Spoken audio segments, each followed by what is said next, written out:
ओम नमो भगवते वासुदेवाय. श्रीमद भागवत महापुराण कथा ज्ञान यज्ञ.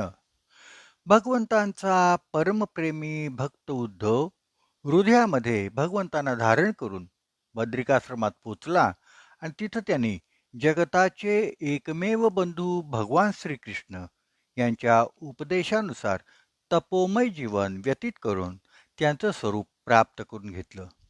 योगेश्वर सुद्धा ज्यांच्या चरणांच्या सेवेत रत असतात अशा श्रीकृष्णाने भगवत भक्त उद्धवाला आनंद सागराचे सार असं जे ज्ञानामृत सांगितलं ते जो श्रद्धेनं ऐकतो, त्याचं थोडं तरी सेवन करतो, तो तर मुक्त होतोच, शिवाय त्याच्या संगतीनं सगळे जग मुक्त होते. भ्रमर ज्याप्रमाणे फुलांचे सार असलेला मध एकत्र करतो, त्याप्रमाणे वेद प्रकट करणाऱ्या भगवान श्रीकृष्णाने भक्तांना संसारातून मुक्त करण्यासाठी हे वेदांचं सार असणारं श्रेष्ठ ज्ञान विज्ञान सार रूपानं सांगितलं.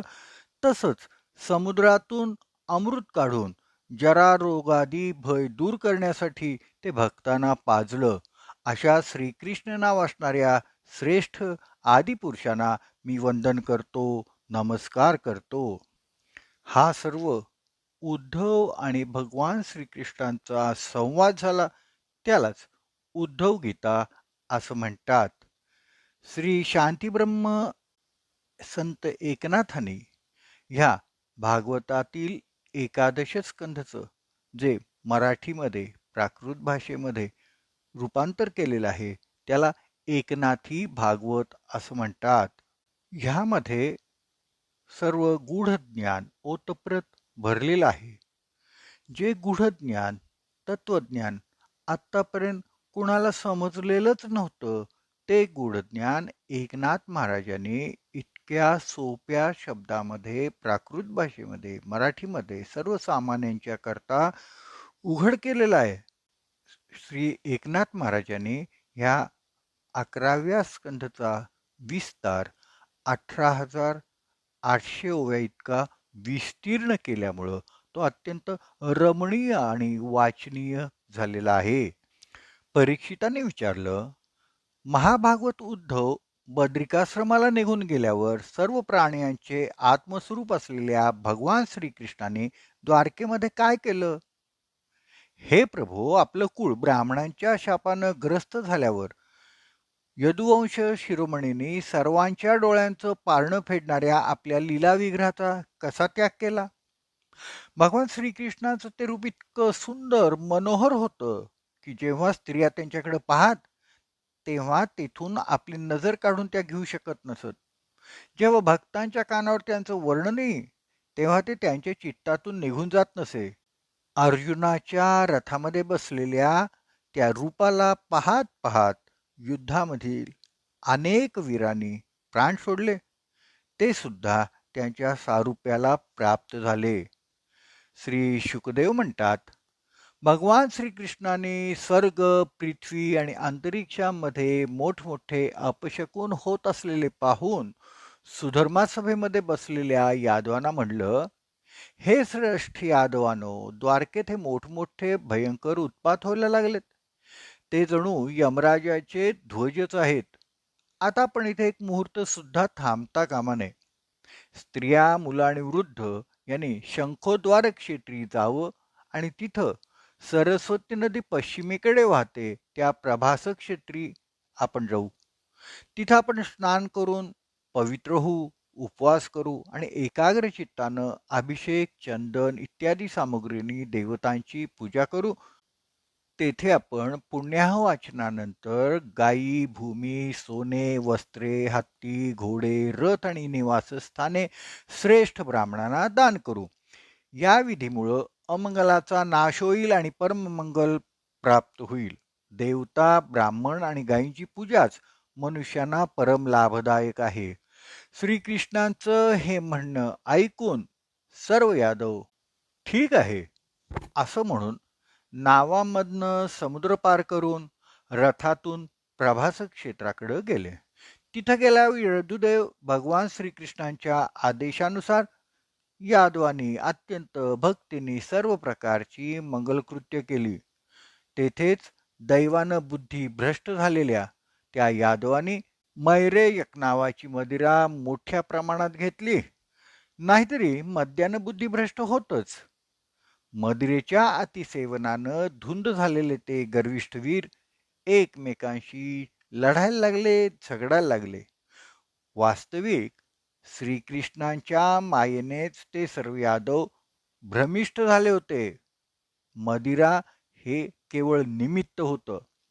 रागाच्या भरात विवेकहीन होऊन सर्व यादव त्या किनाऱ्यावरच धनुष्य, तलवारी, भाले, गदा, तोमर, वृष्टी इत्यादी शस्त्रांनी एकमेकांशी लढायला लागले. अत्यंत उन्मत्त झालेले यादव रथ, हत्ती, घोडे, गाढवे, उंट, खेचरे, बैल, रेडे आणि माणसांवर सुद्धा स्वार होऊन एकमेकांना बाणाने घायाळ करायला लागले. जसं जंगली हत्तीने एकमेकांना दाताने घायाळ करावं तसं. यावेळी त्यांच्या वाहनावर ध्वज फडकत होते.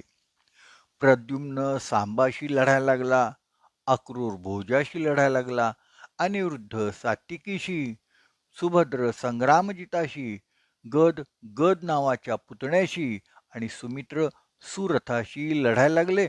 ते भयंकर योद्धे अत्यंत क्रोधानं एकमेकांचा विनाश करण्याकरता सज्ज झालेले होते. त्यांच्या व्यतिरिक्त निषठ, उल्मुख, सहस्त्रजित, शतजित, भानू इत्यादी यादव सुद्धा मदधुंद होऊन एकमेकांना भिडले. श्रीकृष्णांच्याच मायेनच अतिशय मोहित होऊन ते एकमेकांना मारायला लागले.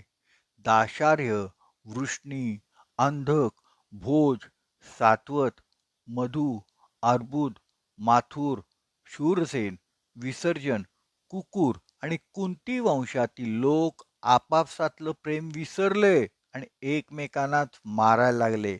बुद्धिभ्रंश झालेले पुत्र पित्याशी, भाऊ भावांशी, भाचे मामाशी, नातू आजोबांशी, मित्र मित्रांशी आणि सुहृद सुहृदांशी, काका पुतण्यांशी आणि नातलगांशी आपापसात लढून मरायला लागले. शेवटी जेव्हा बाण संपून धनुष्य मोडली आणि शस्त्रास्त्र संपली तेव्हा त्यांनी हातात समुद्रतटावर उगवलेलं लव्हाळं उपटून घेतलं.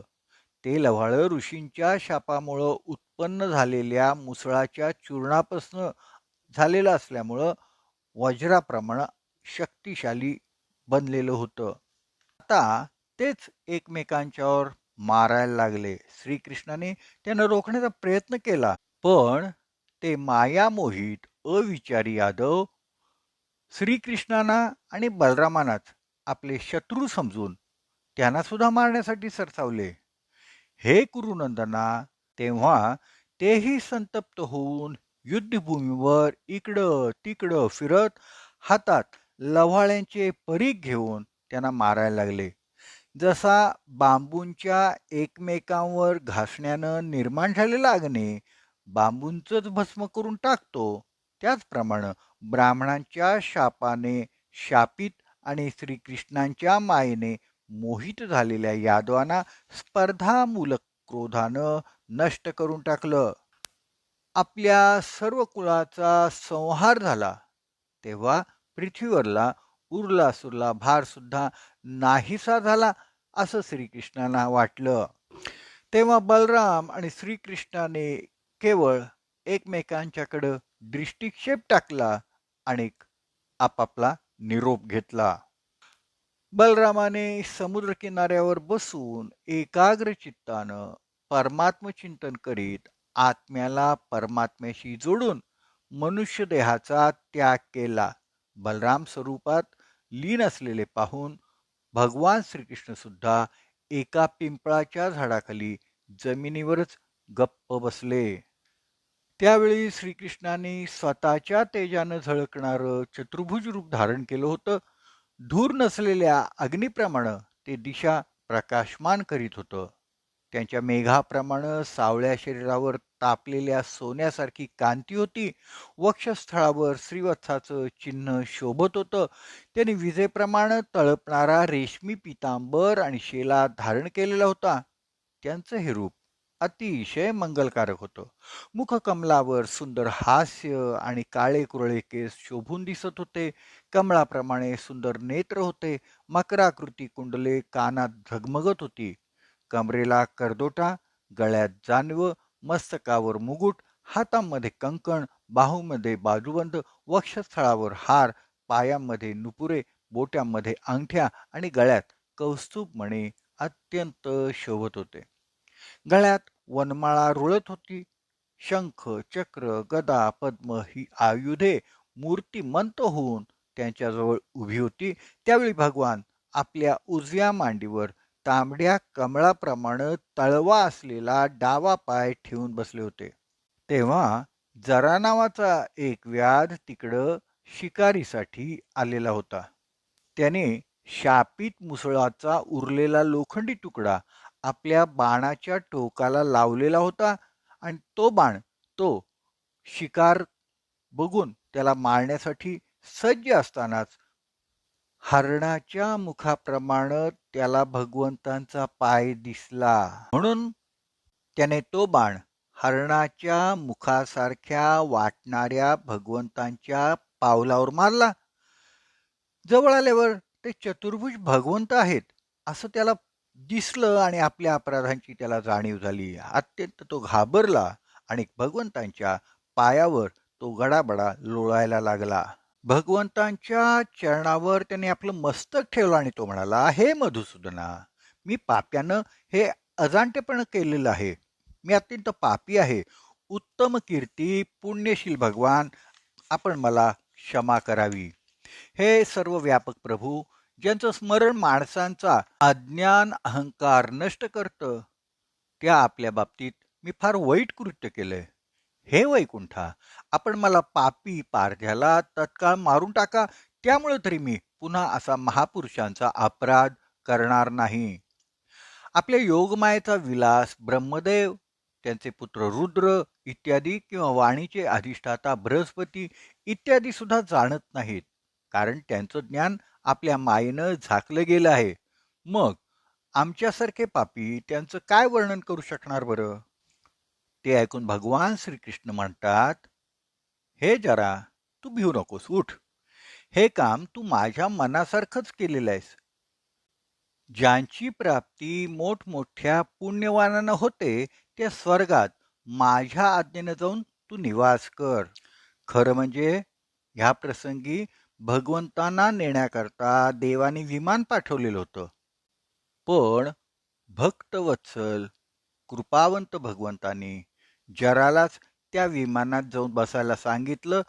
आपण मात्र त्यातनं गेले नाहीत.